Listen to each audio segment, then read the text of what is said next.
How many of us out there have experienced a change, but we haven't figured out why we need to change in the first place? One of the first steps is creating awareness around the need for change. So this episode, we're going to unpack 3 easy steps to help us get there. Stick with us. Welcome everybody. Welcome everybody. Welcome everybody. Welcome everybody. Welcome everybody. Welcome everybody. I am your host, John Espinosa. I am your host, John Espinosa, to the Leaders Leading Leaders podcast. Hey everyone, John here. Welcome to the Leaders Leading Leaders podcast. It's all about change this season. And one of the very first things that I encourage people to do is to create an awareness around why you need to change in the first place. Too many times we make a decision. Change is inevitable, planned or unplanned. Then we never create an awareness around the why we need to change. We know we need to change, and that's not what we're going to talk about. There is a need already established. Creating awareness doesn't have anything to do with the need. It has everything to do with the why. It digs into our internal need to resist. We've stayed around because of that fight or flight response. And when something changes, our internal mind, first reaction is to resist. Now, there's a lot of early adopters out there. You may have them on your team. You may be one yourself, where something you see is changing and you're right on board. But even those early adopters have a little bit of hesitation around why they're going to change. So today, I'm going to give you 3 tips. 3 tips, quick, easy, around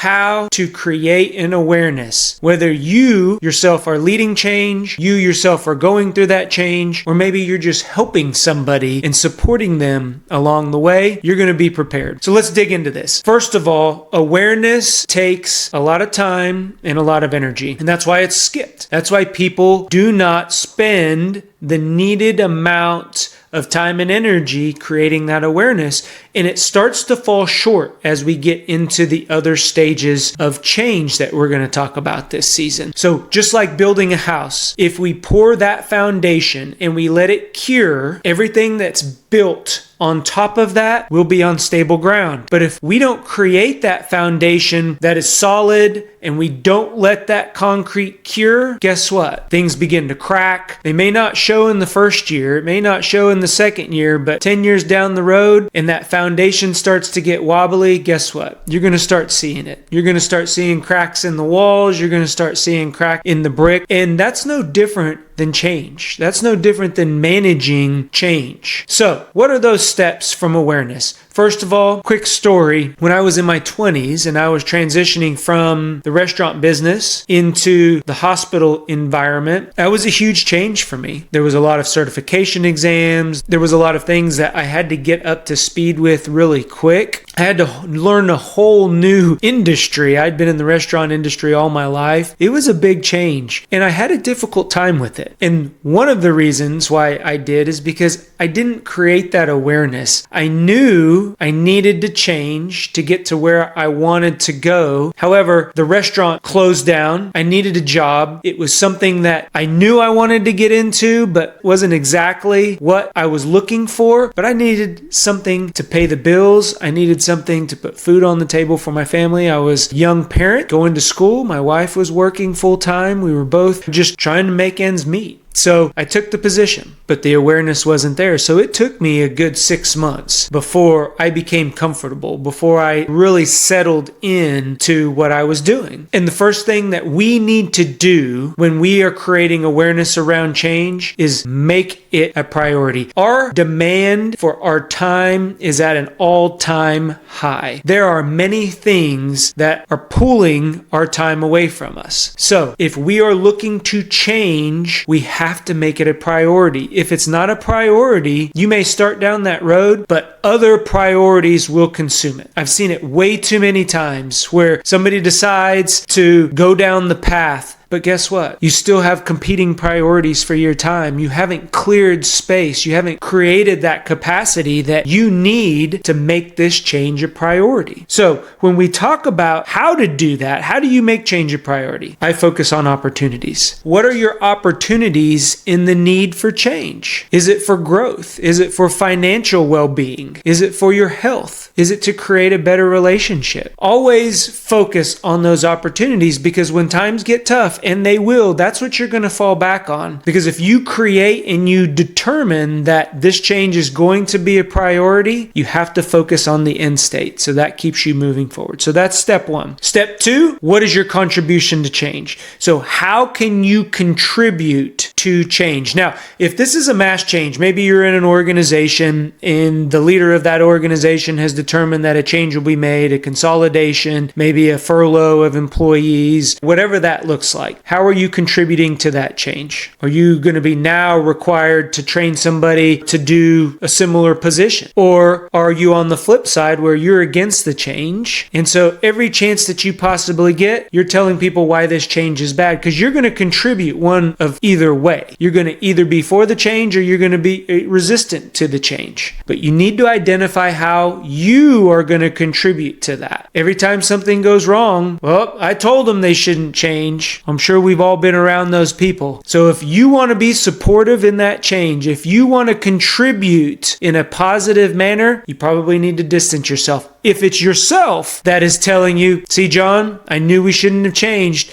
I knew that diet wasn't going to work. We were supposed to lose 10 pounds within 10 days. I've only lost 8. We're not there yet. How are you mentally contributing to that change? 8 pounds is still a weight loss, and that's the goal. So focus on how you're contributing. And last but not least, number 3, why? Communicate why change is needed now. So as a leader, you may not always agree with the change being made, but you better get on board with why it is needed now. Going back to maybe there's a consolidation of resources within the organization and your team is going to be impacted. Is that a big change for you? How are you going to contribute to that? Are you going to be proactive in the approach to say, all right, this is the functions and duties that need to transition, or are you going to resist and hold back and then furthermore not communicate why change is needed now? We have to demonstrate why the change is needed now. People will do as you do, not necessarily as you say. So you may speak to the change and why it's needed now, but if your actions are different, there's going to be that hesitancy there. And it's the same if you are making the change yourself. If you're not all in and there's that, I don't know if this is going to work, I promise you, it's going to impact you later. It's like that crack. It may not show up in the first year of that new home, but a year, 2, 3 years down the road, when that ground starts getting shaky and that foundation wasn't set, guess what? That's where the cracks are going to appear. So it's important for us to communicate that why change is needed now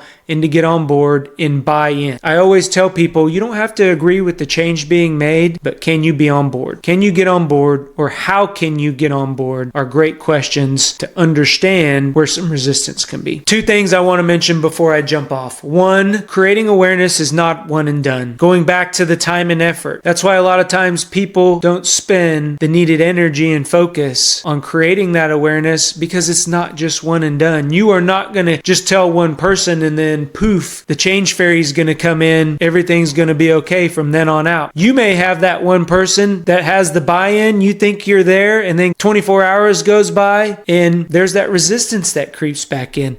There's that human intuition that starts to resist it. Oh, I was okay with it yesterday, but I'm not okay with it today. So you're going to have to communicate the why. You're going to have to communicate the need for change again. And you may have to do that cycle 2, 3, 4, a dozen times. It's not going to be one and done. And then you yourself may experience resistance. So there is always going to be that what if that creeps in. Well, what if we don't really change? What if I don't exercise 4 days a week like I committed to? I just do 3 days a week.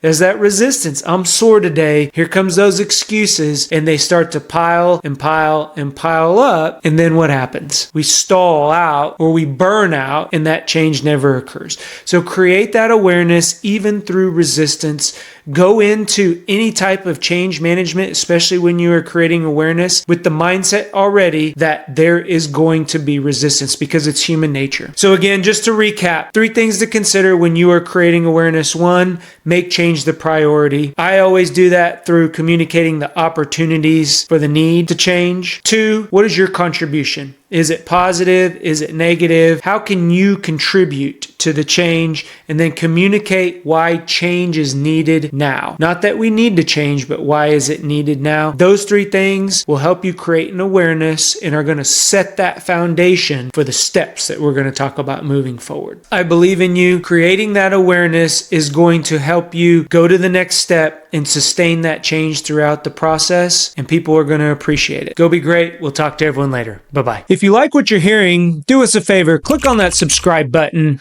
give us a thumbs up, or leave a comment. That lets us know that what we are putting out benefits you. If you want additional information or resources or learn how to work with me, head on over to thejohnespinosa.com, because when we become better versions of ourselves, it helps us get others to where they're going. Go be great. Talk to everyone later.